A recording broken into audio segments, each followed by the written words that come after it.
Welcome to the Luminary Podcast. My name is Annie Perry. I am a multidimensional psychic channel, and I will be your host. Today, I'm also channeling my Akashic Records reader self and my Galactic historian self for this episode. What is the Oversoul? Who are we? What are spirit guides? Who are spirit guides? Who and what are the so-called galactic families? Who are the Ascended Masters? Who or what are angels? Are they even real, or are they imaginary beings? Are they just fragments of myth and religion all convoluted together? Are they just things that we believe in to make ourselves feel better? And if any of those things are real, how do we fit into all of that? Especially when our lives feel so limited down here. So these are just some of the questions that I am going to try to answer in this episode. This is the first of a new series of microdose episodes. I have been wanting to expand the universe of microdose since I did the presence microdose meditations at the beginning of 2025. We've got a lot of different types of microdose episodes coming up, so I'm really excited to share them with you guys. This is an expansion episode where I take a single topic, and instead of doing my usual hour and a half, 2 hour deep dive podcast episode, I'm just going to break it down for you in 15, 20-ish minute episodes to give you something to chew on as you are going throughout your week. So welcome to the first one, and cheers to many, many more to come. If this is your first time listening, welcome. Let me prove myself to you by providing some value for you. And if you are a regular listener or a viewer here on YouTube, if you enjoy the podcast, if you could just take 30 seconds to leave a rating or a review on whatever podcast app you listen on, or subscribing here on YouTube, really helps me to get this information, get these episodes out to more people. If you don't follow me yet on YouTube, you can subscribe at luminary_Annie. And I am so, so grateful for every single subscriber, every rating, every review. It means the world to creators like myself who write and produce everything on our own. So thank you for taking the time to do that. So what is the Oversoul, and where do you fit into this idea of there even being an Oversoul? And who the hell are spirit guides? Like, who are these beings that so many people in the spiritual world talk about and yet have no proof that they exist? And yet, if you've ever had any kind of psychic reading or even tarot readings, I post tarot readings every day on YouTube and Instagram. If you've ever had those, you have those little like kismet moments where you're like, wait, that actually spoke to me. That actually resonated. Was it coincidence, or are there actually beings out there that are my higher self, that are my spiritual guide? So what I would like to teach you, the perspective that I would like to offer to you for your consideration, for your contemplation, is this. Every single one of us belongs to an Oversoul. You can imagine a giant wheel, if you will, giant wheel, circle, a ring that has spokes in this wheel. And each spoke is an incarnation. Now, you can divide this wheel into 7 different spaces, 7 different categories or sections, areas, and those would include the 7 densities of consciousness. So just imagine a wheel, all of these spokes, and dividing it up into 7 different sections. Those would be the 7 densities of consciousness. Now, your energy has already gone through the first and second density. And the souls listening to this episode, if you found me, if you found my work and my content, you've already gone through third density. You've already graduated third density. Most of us that are here waking up during Ascension, our point of consciousness, our point in our oversoul is actually from the future. And I say that in quotation marks, from the future. And we've just channeled it here to assist our past self with making this transition into fourth density. And that's all that's happening here when all of these spiritual teachers talk about ascension. It's not this like heavenly thing that only special people are experiencing. The entire planet is making a shift from third density into fourth density, which is a level of consciousness, a level of awareness. It's not a religion, it's not an organized group, it's not just for special people, it's for everyone. It is the whole universe goes through these densities of consciousness on our journey from source back to source. In fact, if you'd like a microdose episode on the 7 densities of consciousness, I think I could squeeze that into like 20-ish minutes.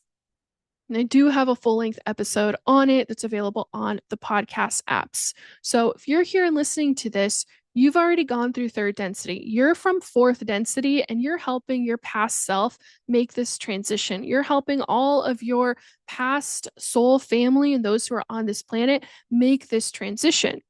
Now, time is a construct. That's why I said in quotation marks, your past self, your future self. Time is a construct. We made time in order to tell stories and have these slowed down experiences. But on a higher dimensional level, everything is happening all at once. So imagine that wheel again, and we are going to jump to the next section.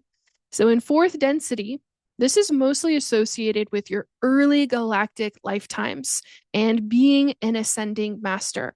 These are overlapping. You have probably many, many different galactic family lifetimes and species that you're a part of, many other planets and those stories that you have been a part of.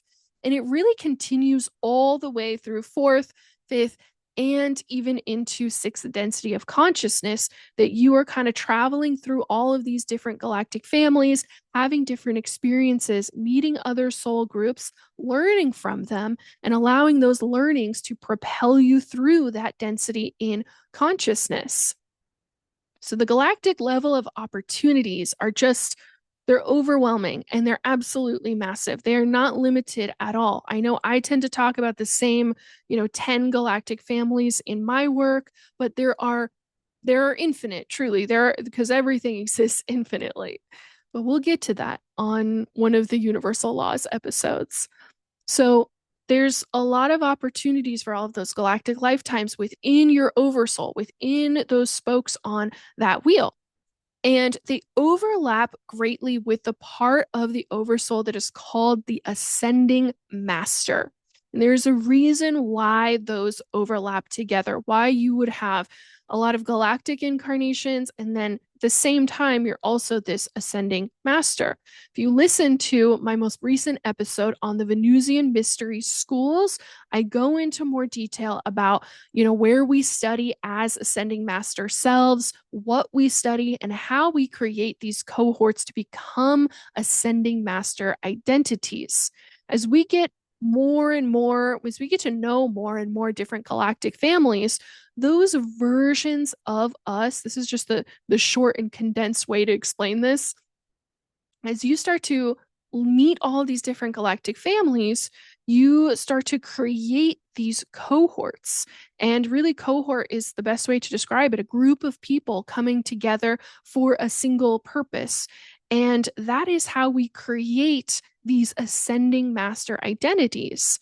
So they come together and they want to master a certain ray of consciousness. They're not a master of other people the way that we typically use that term here on Earth.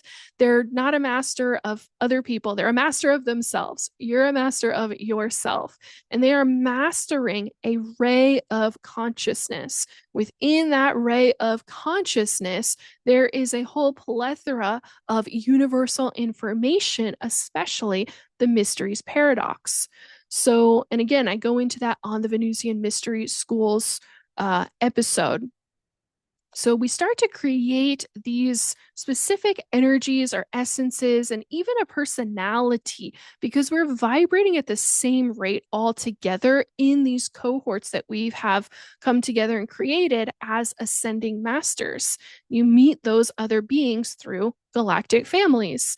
You can distill that energy into what you might perceive as another person, right? So the most famous ascended master is Yeshua, Jesus Christ, Jesus the Christ, probably the most famous one, I would say, on this planet, aside from the Buddha.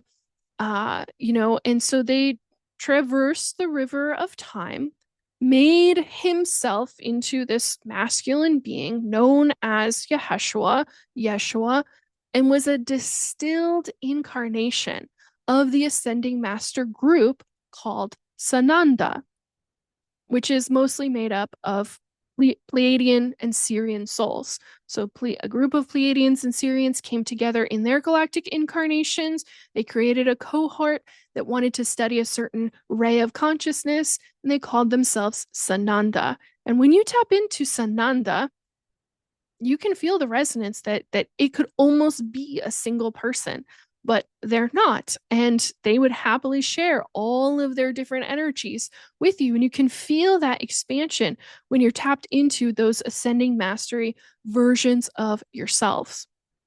So we have many billions of our years where we are working as both galactics and sitting on different councils, different galactic councils, working on different ships, but also studying as ascending masters, working as ascending masters and sitting on ascending mastery councils. In fact, my favorite one is just called the Council, and Sarah Landon channels them specifically. I've channeled them myself privately, and they are just incredible to work with. Now, this is all happening inside that oversoul, in that wheel of you in fourth, fifth, and sixth density consciousness. If it feels familiar but also unfamiliar, it's because the part of you that's here is in third density. Well, what used to be third density. Now we're just living in the remnant of that. We are actually in the very early stages of fourth density consciousness. So if we then jump into the sixth section of this wheel, we find the higher self, this part of the oversoul.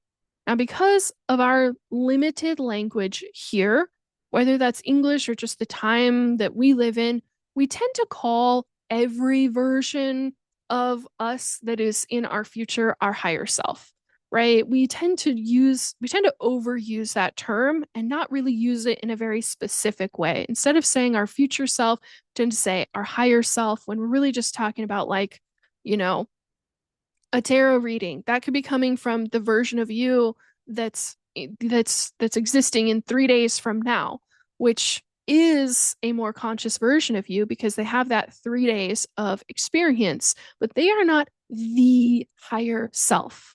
So the official higher self version of you is the version of you that is in sixth density consciousness. And that version of you is the manager now of all your previous incarnations and all of the versions of you that are spirit guides to the other versions of you. So yes, who are the spiritual guides? The spiritual guides are you. Your spirit guides are future versions of you. All of them. You will probably work with a small fraction of them in this lifetime, but certainly more in this lifetime than your previous lifetimes on this planet, where you just had, maybe one watching over you and you didn't really believe in anything besides maybe a local religion. So they just became kind of a catch-all. In this lifetime, when you're awakening, you're working with a handful of them, maybe a couple handfuls of them, and you're working with them at different points in your life as well. Your sixth density version of you is the manager of all of them. And so all of these spiritual guides that you're working with will go to the higher self in sixth density consciousness and get their guidance from the higher self. The higher self is your spirit guide's spirit guide. And then we graduate into seventh density. And this is where the wheel transforms into an orb. This is where, instead of thinking of this kind of, wheel that I had you start with, this is where we really enter timelessness. That wheel becomes a beautiful orb and everything starts to happen all at once. We experience a true sense of timelessness. No limitations. Everything starts to come full circle because they know how the story of you turns out. And humans have given the name of this version of us in the seventh density. They've given the name angels, angelic, archangel. They would probably say Elohim, right? There are Elohim energies and archangel energies that have different functions within seventh density consciousness, but they are actually all Elohim. You'll notice that Elohim starts with L, and almost all of the archangels that their name ends in L, except for Sandalphon and Metatron, which I will channel them and ask them why they chose to have a name translated to us that doesn't end in L, right? And so L is the Hebrew word for God, and Hebrew is an angelic language that was channeled to this planet.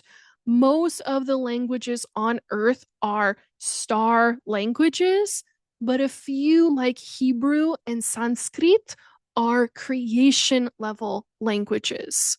So you have a lot of different faces in seventh density consciousness. You work as your own guardian angel. You have no bounds across time or space or dimension or planet. You can literally be everywhere all at once. That's why I said transform that wheel into an orb. Now everything's happening all at once, no limitations. You've reached that point of such resonance with source frequency that you still have a level of differentiation. You still have an essence, you still have kind of a personality, but it is not distinct to any one being. It is now has become the Oversoul's energy, the Oversoul's essence, if you will. You also do Oversoul, you do universal architectural work as an Elohim. If you've listened to a lot of my other podcast episodes, you'll know that I talk about the Elohim as universal architects. And they also have these, specific energies. Like Grace Elohim is the energy of grace in our universe, but she can also distill herself into this kind of divine feminine being, and it helps us to understand them. You do universal management work. So universal architectural work as in Elohim, and then for a level of differentiation in the English language, you do universal management work as an archangel. They are managing what is happening here in our local universe, which is typically a galaxy. Now, at this point, your Oversoul is merging with you're in seventh density, your Oversoul is merging with all the other Oversouls in our local universe. And again, local universe is referring to a galaxy, and that combined energy becomes an Elohim energy. It becomes an archangel energy. This is why when artists channel the true form of a seraphim or an archangel, it just looks like a bunch of overlapping wheels and wings, and it's covered in eyes. that is a way that they attempt to translate what we are in those dimensions and in that density to us in a way that we can understand them. But a more true form would be that they are sound and light, creating harmony and prism. And that is channeled directly from Archangel Ariel, who I work with pretty regularly. And she is me and I am her. And there is a lot of you guys that are also a part of the Ariel social memory complex or the Archangel Ariel. You are also a part of us because we have come together and merged over souls and channel directly from them, us, her, channel directly from the Ariel. They say, we are sound and light, creating harmony and prism, the perfect prism. The archangels often tell me that they are the final notes in a symphony, right? You hear that beautiful symphony, the orchestra playing the symphony, and in an orchestra, it's one song, but many instruments, right? One song being played by many instruments. The instrument would be our bodies. Your spiritual guides, these future versions of you, are always referring to your body as an instrument. It is an instrument, right? And many musicians, and the musician playing the instrument would be our soul's many incarnations.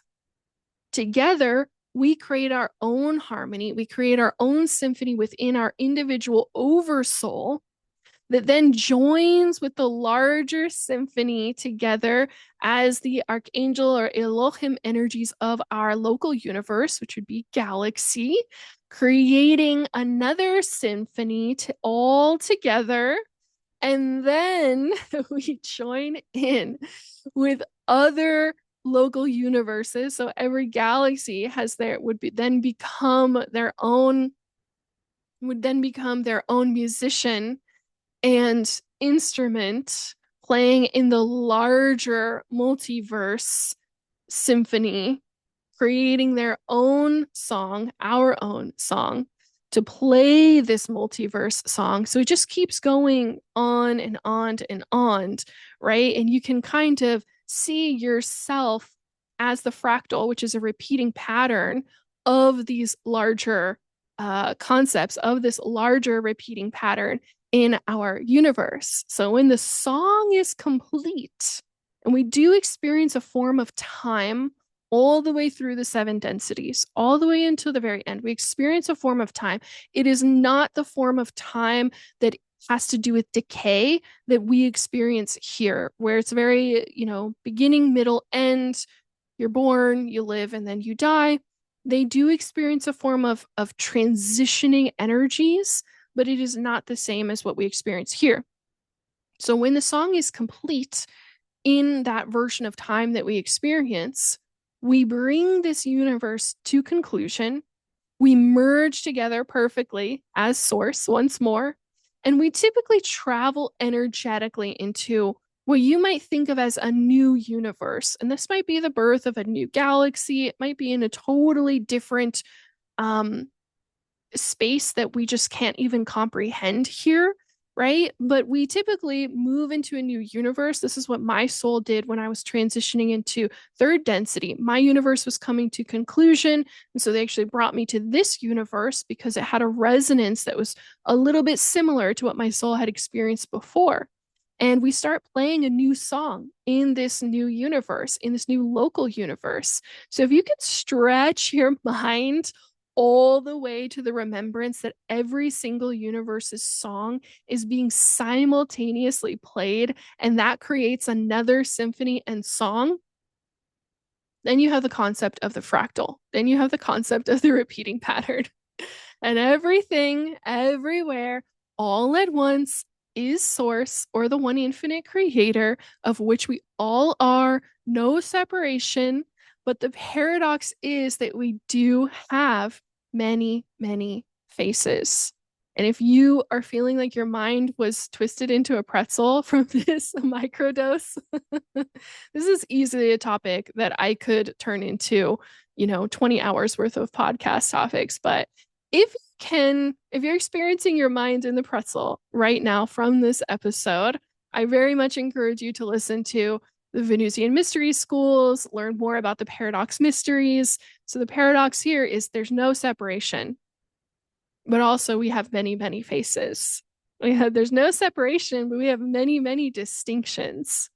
So you can drop your questions into the comments here on YouTube at luminary_Annie. If you are listening on the podcast apps, you can hang out with me every day on Instagram at eternal_Annie. I would love to know what you thought of this microdose episode. I would love to know what questions you have and what other concepts you would like me to break down into, that you would like me to smash and grab in a 15 to 20 minute episode, 20-ish minutes. And if you enjoyed this episode, I really hope that you'll take a moment to share it with a friend or to subscribe or to follow. You can find all of my deeper work on wellspringofficial.com. That is my website, including new earth portals like Prosperity Portal and Ascension Academy. Beautiful beings of divine light. I know I hardly breathed at all during this entire episode. I could talk about all of this stuff forever, and it's the honor of my lifetime to be here teaching it to all of you. Cheers to many more microdose episodes to come. I will see you on the next one. Bye-bye.